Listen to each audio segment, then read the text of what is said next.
Greetings and bienvenue. We are guided here today to watch the unveiling of this particular reimagining to the Deadly Phantom Garden. Now, I know there were some delays. Our artist was preoccupied. Kinda got derailed by Wu and Marvel rivals. But trust me folks, it was worth the wait. Even with those distractions, we cooked up something fire. Literally. Because today, we're talking about dragons. Right, so this is the second ghost to make an appearance in our redesign series. The lady with a temper, the blue dragon, the medieval one, the only Princess DORATHEA, the ghost dragon. We spent the past weeks on this one and I am glad to show you both the designs and the work in motion. Sort of in motion. And let me tell you folks, taking this character and giving her a glow up that will knock your socks off. We've turned it to a force of nature.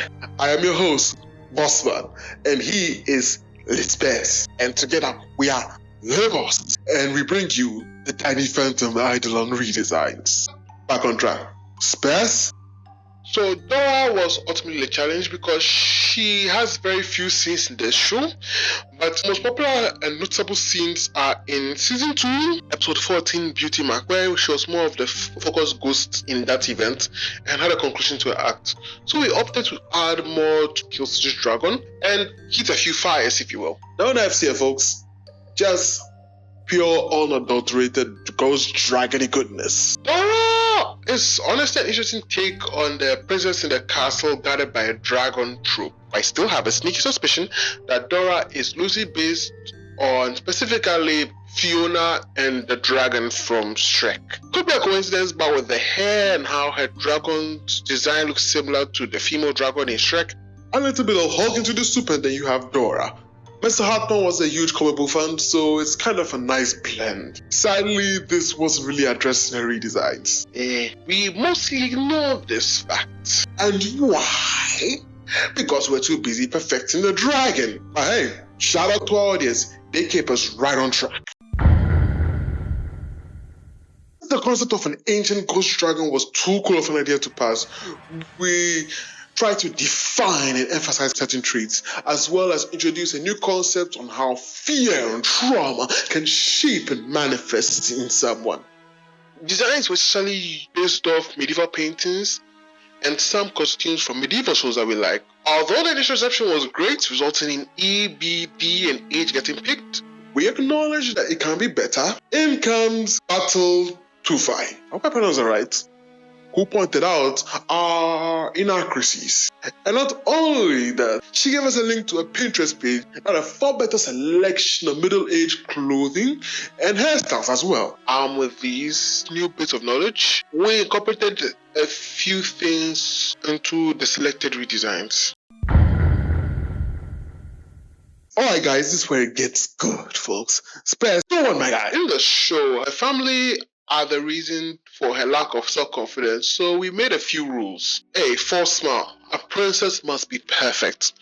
Oh, this is a heartbreaker. You guys are gonna love it. Using Kate Winslet as a base and this image, we made a Dora who had to bottle up and bury her expressions in order to appear to be a perfect daughter. This having her always having a locked, smiling expression. And let me tell you, folks, the design, chef's kiss. It's the closest to the original, but with this haunting, tragic edge. You can feel the pain behind the smile, can't you? Hopefully we did get that point true, right? B, the reserved one. A princess must never bring shame to her name. Inspired by Shimula's, I hope I get it right. Inspired by Shimula's rendition of Aurora, we looked at a few French dresses and really liked the fur pattern. Plus a French dragon will be cool. A younger Helen Mirren was used as a base. She likes to leave the castle but from time to time, but in fear of tarnishing her name and fun personality, she tends to hide. Hence the cloak. This Dora is closer in character and personality to the original. What's next, man? C, the broken shell. A princess must obey the laws of the land. When the rules are so restrictive that either you bend or break, Well, this one broke. Oof, this is a heavy one, Space.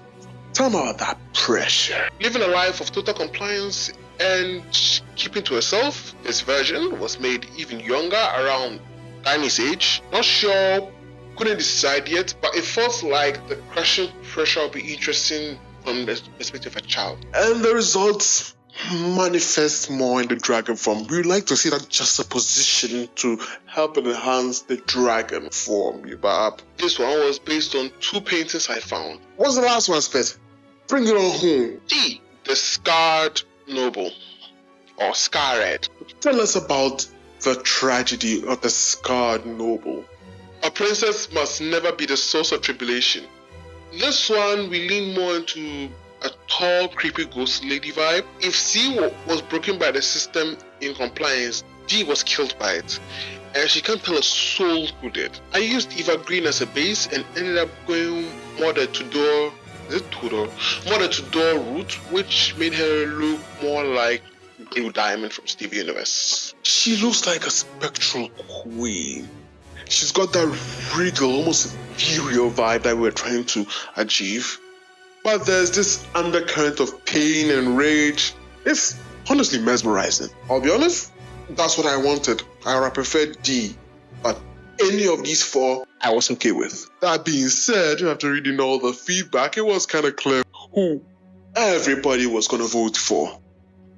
A and B passed, mostly because of the similarities to the original. Plus, in hindsight, we ended up making hair palettes similar to that of Elsa pre-Let It Go.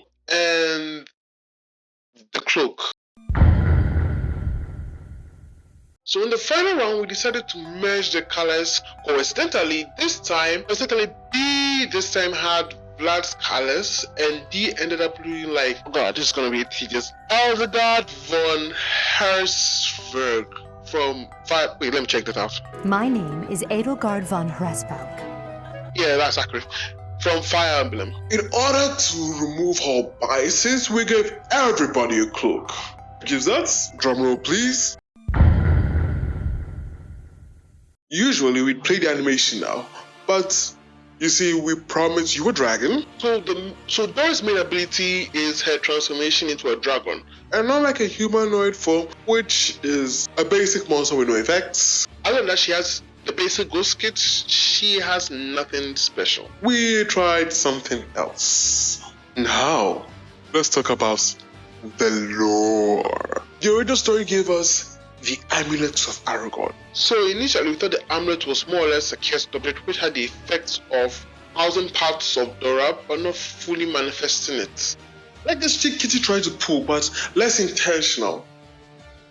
But the amulets are more of a power source, meaning anyone can wear it and then have access to powers. So we came up with a rework. I got into Marvel recently and I watched a few lore videos by Vocal Pineapple Academia, and in his video on Bruce Banner and the Hulk, essentially, the main reason why Hulk has the ability to transform in and out on a switch is because he created the Gamma Belt, which stores gamma radiation and injects into the user, causing such events to happen. The new lore entails the Amulets of Aragon were handed to the Scions of the Kingdom of Aragon to help control their draconic powers. They siphon exo energy and stored in for later use as a defensive measure when the user is in a state of emotional duress to keep the heirs of the kingdom safe. Only 2 known amulets exist, and the queen has been seeing less and less ever since. In Yu-Gi-Oh terms, we made the amulet a tuner for synchro summoning, with the effect of becoming an equipped spell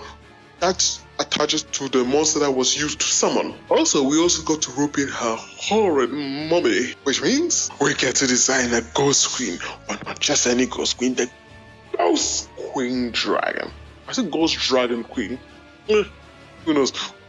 We'll get there when we get there. This new also means that we can now personalize the amulet, since I believe the gemstone is the source of power. These newer designs were made and pulled, as well as taking inspiration from the movie Aragon. With a little bit of ghost stories, we designed how a host will look like when under the influence of the amulets. As usual, we had a poll, and B, C, D, and F were picked, with B ultimately winning. Now it's time for the main event. With all that time we spent on the conduits, the lore, now it's time to deal with the transformations. Out of the designs? I said I won't cry. I'm not a fan of this part, but maximum effort. Honestly, above all that was picked, I was rooting for B.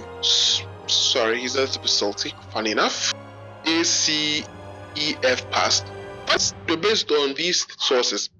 Medieval paintings, Monster Hunter, Ghost Eater, please get me a season 2, and Yu-Gi-Oh! In narrowing down and polishing, we suggested a few names for these forms. Yes, the Vale of Anguish and Torment.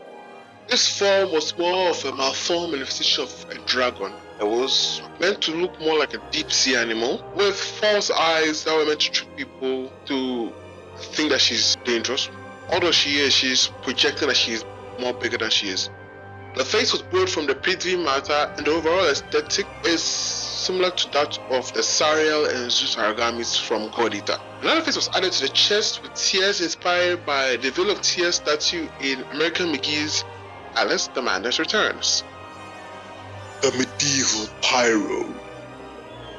Based off old medieval depictions of dragons, if not for the purple motif that we had stuck with, we would have ended up giving her green flames like wildfire in Game of Thrones. Wow, not much to say. Some had more thought put into them, and others not so much. Right. Anyway, the Crystal Salvo. Wait, it's just an Elder Dragon skeleton from Monster Hunter. And people chose this? You don't need to be flashy sometimes. Elder Dragons are cool for a reason. And finally, the Purple Flame Ghost Dragon. This was somewhat based off multi-strike dragons' color scheme, but it was streamlined to look more simple yet sleek. I just realized that the purple bits make them look like Genus from Evolution. I see that. With all that being said, it was pinked, which was a counter to the events that we used in designing a human form. Normally, everybody picks things closer to the original design, which is what we tend to expect, but we were genuinely surprised by this. It was overwhelming for A. I see that. Although there was overwhelming support for E, we had to make a final run, which made us merge some of the rejected forms into a much more sleeker, presentable design. By the final round, A and B were streamlined. A was made more chunky, whilst A remained more lanky. The frills were closed up to make it look more like a dragon's head. Yes, the black helps her look more menacing. C and D were made by Magic Crystal Salvo and the Purple Flame Ghost Dragon into a more unique body structure. C had the second face added to it. We decided to integrate that into some of the designs. However, D is basically that but without the second face. For those who are not all that giddy about the theater marks on the chest, it was a hard thought process. And probably a longest design session. But after all that, the winner was... Oh no.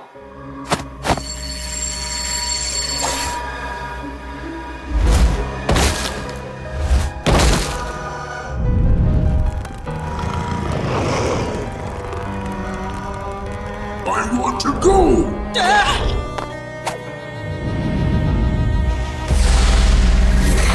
You'll have to stand in line behind my dad. In the meantime...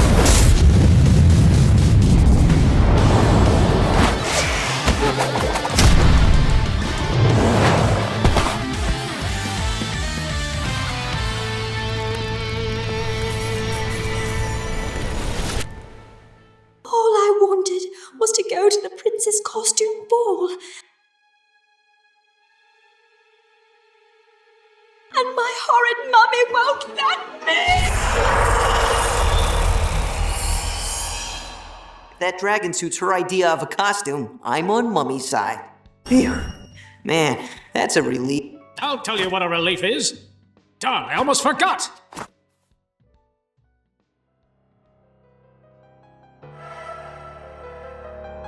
Settle down. We tried our best, and we ended up making a dragon synchro monster. Honestly, we had a blast making this. You know, it's good enough when you feel like quitting halfway. Unfortunately, the delays were due to certain events, and as well, we encountered some storage issues. We Did, however, have a deadline to meet, so there might be a few errors in this. Hope you spot them and let me know. And we'll have to fix that. It would have taken way longer if we soloed this endeavor. So we decided to get some help. Start off with the backgrounds. They were handled by a colleague's friend, and he hasn't been active online, but I'll convince him to give me his socials and I'll link them up for you. In animation, we hit up Hoisering Animation. His expertise in animation far outranks our own. We decided to give him scenes that we knew we'd find trouble doing. Well, he killed it. Also, because of his drops, we made some corrections and changes to the final look of the dragon that we ended up using. By tweaking the masks and actually changing how the fire breath was going to be initially presented. And finally, on sound was Adam Asenko, or Electric Mercury as he is on YouTube. He went ham on the sound. He's like, just listen to this.